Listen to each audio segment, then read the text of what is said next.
One of my biggest problems with critics of Ange Postecoglou's footballing philosophy, specifically during his time with us at Spurs, was how they branded it as tactical stubbornness. I mean, in some ways it was, but not in the pompous, negative, naive way that they always painted it out to be. It was never about arrogance. It was never about being out of his depth or struggling to keep up with more adaptable managers. As far as I'm concerned, his rigidity was always rooted in necessary confidence. He was at a point in his managerial career where the payouts of his confidence could speak for themselves, where he could proudly claim to have left every single one of his teams having made history with them, for them. It eventually played out that exact same way with us as well. Now, you can say whatever you want about where all of this history was made. That was always the one aspect of his career that the critics loved to point out. Lower leagues, they called it. It's as if they completely missed the whole point of his game, as if they were blind to what really drove his teams forward. It was always a mental game before anything else. His footballing journey was paved with moments where unwavering belief was what carried him forward. Not concern, certainly not compromise. From Australia to Japan to Celtic, his success was built on staying persistent in the midst of skepticism. Every time his methods were doubted, sticking to them is what always eventually proved him right. That's the kind of vindication and reassurance that almost forces you to stay true to yourself and your ways, regardless of what is thrown at you. So when he arrived at Spurs, he didn't see self-conviction as a flaw. He didn't see self-assurance as a weakness. That's because they're not.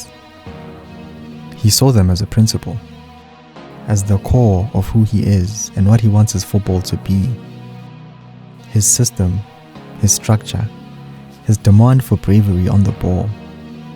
They weren't negotiable, because to him, changing anything about them meant losing that core. It meant losing sight of the same principles that got him there in the first place. It was a calculated defiance, the unshakable belief that the only way to make people buy into your ideology is to refuse to abandon it when it's tested the most. But reality doesn't always play along with belief. It's just one of those things that are beyond our control. Sometimes what once brought you success can later hold you hostage. Ange's challenge was having to come to terms with that reality in certain moments. Unfortunately, there are points in time where history stops being a guide and starts being a cage.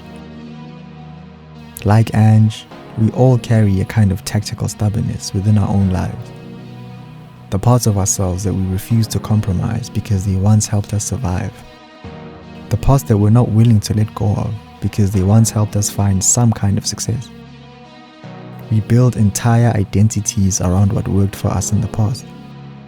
But over time, the same traits that made us can eventually start to limit us. The confidence that drove us forward can harden into a kind of pride that only holds us back. The English media made sure he was aware of that. As soon as his tactics and his team started falling apart, the media was very quick to paint him as an outcast, insinuating that he didn't belong and that he was a long way out of his depth. It's hard to acknowledge a man's vision when you can barely acknowledge the man himself. That was the unfortunate dynamic between him and the media for quite a long time. He was always more defensive on the mic than on the pitch, and I guess his football was his way of fighting back. It was very ironic to watch how they shamed him for not being defensive enough with his tactics, only to then shame him for being too defensive with his words. And even that was a misinterpretation.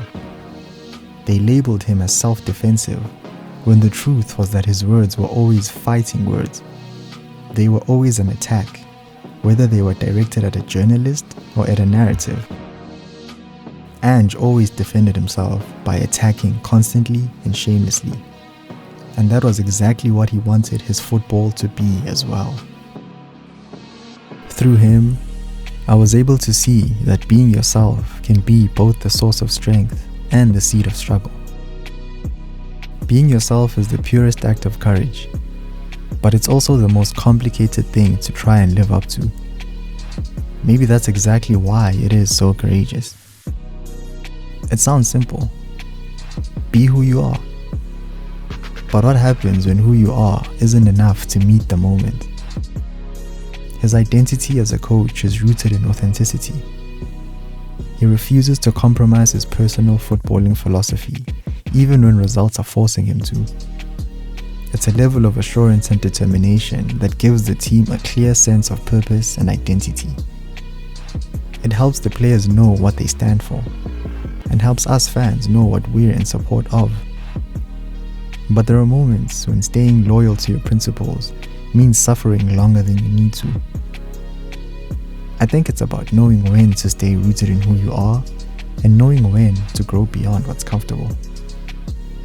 Staying rooted gives you stability, a sense of belonging within yourself.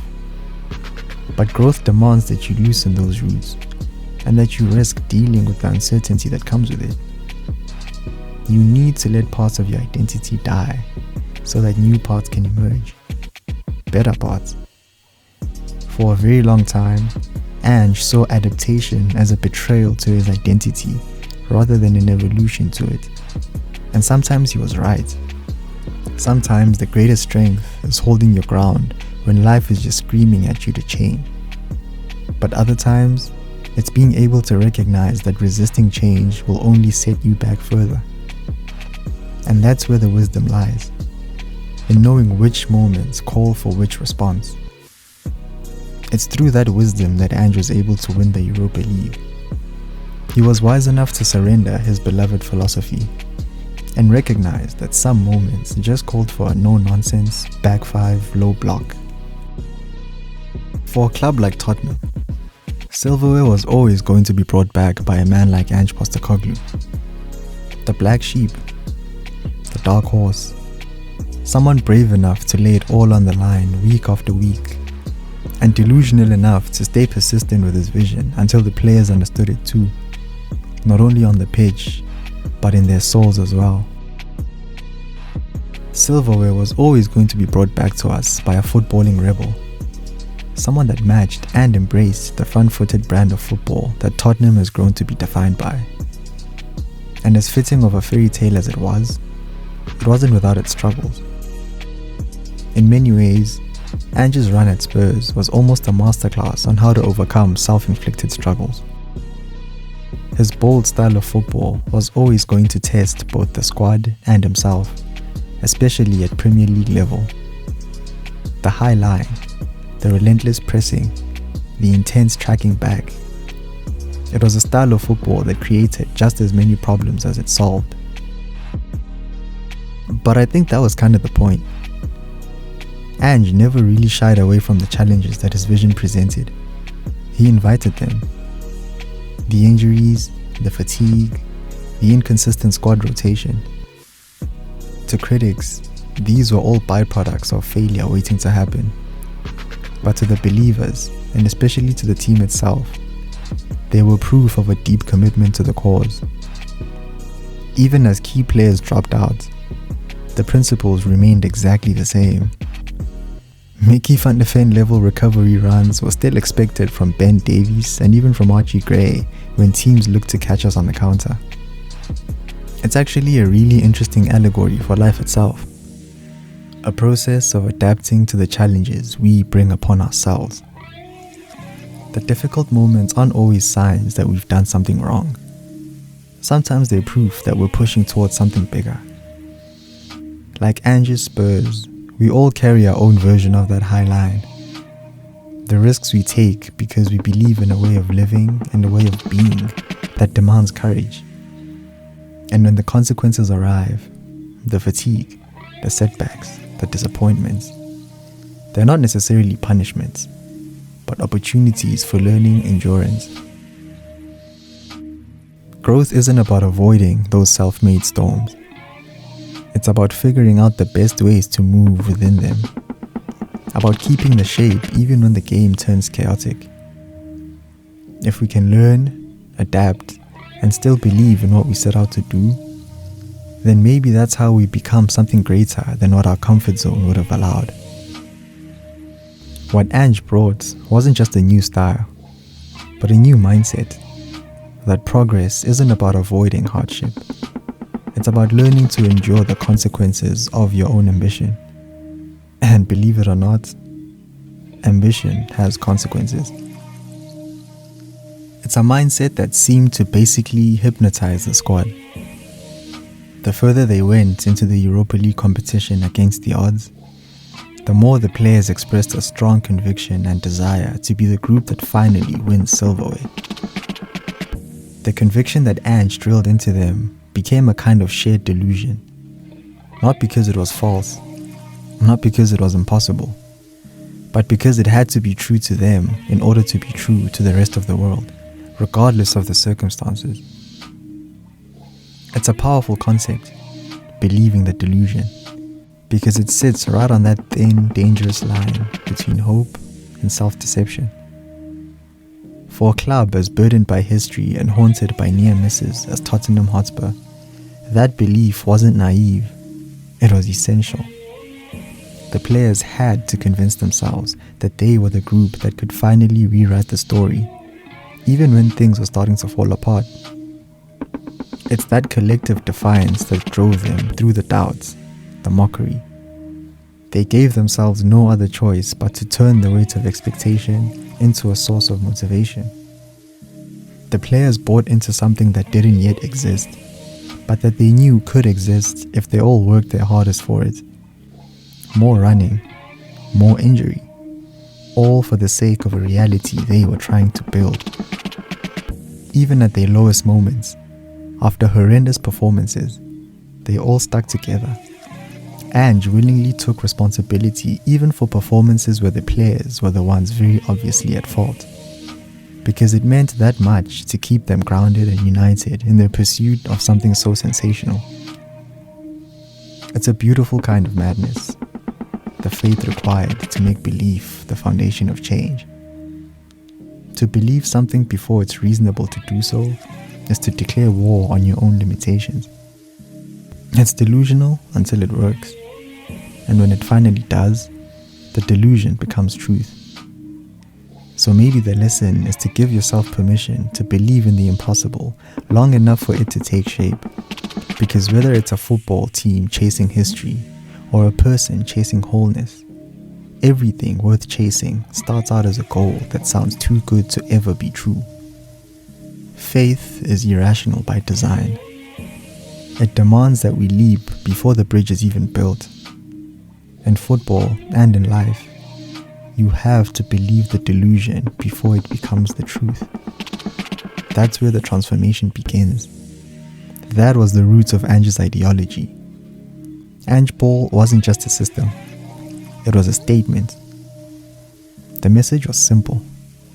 We play our way, no matter the cost. But because he had to dissolve his methods on his way to securing the trophy, I find myself in a place of worry. I see it as a learning experience for him, an opportunity for growth. We're never too old to learn something new. There's always room for more wisdom. But what if that's just me romanticizing it? What if making the decision to let his philosophy go was a moment in time that he secretly wishes he could take back? For all the glory that it brought, what if it's a decision he regrets ever having made? The end of Ange's journey was defined by that particular line, between holding on to what he knows and doing what needed to be done. Life asks us the same question over and over. What are you willing to sacrifice to win? The objectives are always intoxicating. The success, the validation, the freedom. Whatever it is you do it for.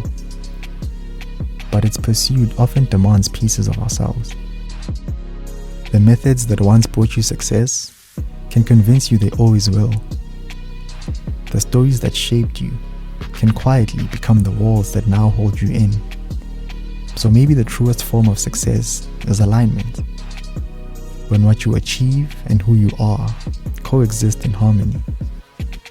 Not every story ends with a trophy, but if it ends with self-respect, integrity, and the knowledge that you stayed faithful to your own rhythm, maybe that's the kind of glory that actually lasts.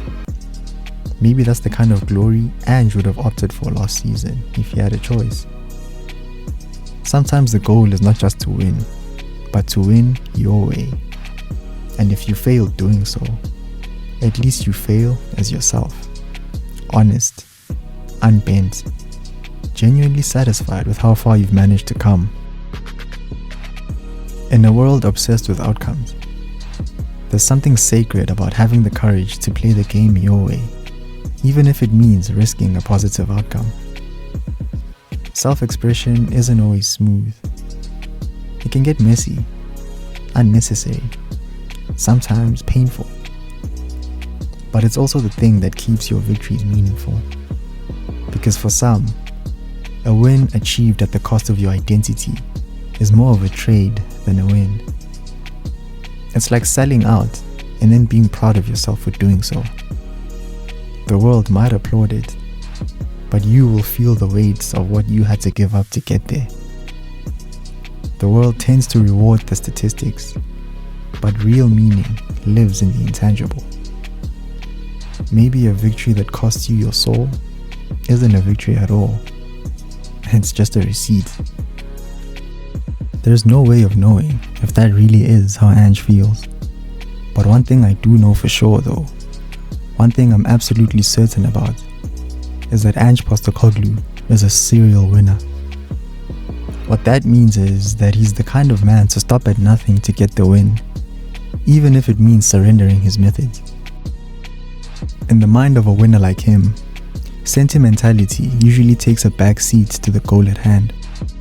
Sometimes, staying true to ourselves means rewriting the very principles that once defined us. Because in the end, identity isn't about never changing shape. It's about keeping faith in your purpose while finding new ways to express it. I'm hoping that his experience with us taught him exactly that. I hope the trials, the tribulations, and the success that the Tottenham Hotspur experience had to offer shaped him into an even more attacking, but slightly more well-rounded manager. I hope he finds a sense of balance that feels fulfilling to him, not only within his football, but also within himself. I hope he continues to find even more success at the next managerial position that he chooses to settle into. His very short-lived run with Nottingham Forest is a stain on his flawless career that he should have no problem washing out. His time with them wasn't a shortcoming, it was just short. We cannot allow ourselves to be defined by moments and situations that never gave us the grace to prove ourselves, especially when proving ourselves is all we've ever had to do, all we know how to do. Maybe it's just me, but while the boys put on a not so convincing display that night in Bilbao, while they defended that fragile one-goal lead with everything they had, while the entire team held tight and did just enough to cross the finish line, I was surprisingly calm that night. Now it could have been the fact that we were only playing Man United. It could have been that I was numbing myself emotionally after years of being on the losing side of major cup finals. Or it could have been that I felt somewhere deep in my bones that there was absolutely no way Ange was not winning that match. After everything he'd had to deal with, everything he had to prove, everything he'd been fighting for, there was absolutely no way he wasn't making that trophy his, making that trophy ours. What I watched that night wasn't a team on the brink of winning the club's first trophy after 17 years. What I watched was a group of doubted believers proving to themselves that they were right all along, after a painful season that only seemed determined to prove them wrong. I saw in them a reflection of Ange himself, stubborn in the face of the world's uncertainty, because that's what it always was. the world's uncertainty. It was never his. The doubt was always external. But from day one, the football was always intended to resemble the confidence that he had in himself and in his squad of players. And in the end, it paid off. He did exactly what he had set out to do before his time was up. It's just who he is, mate. And I've drawn huge inspiration from him and his style of football. Whether I'm right or wrong, this is what Big Ange Ball was to me. And for that, I'll always be grateful.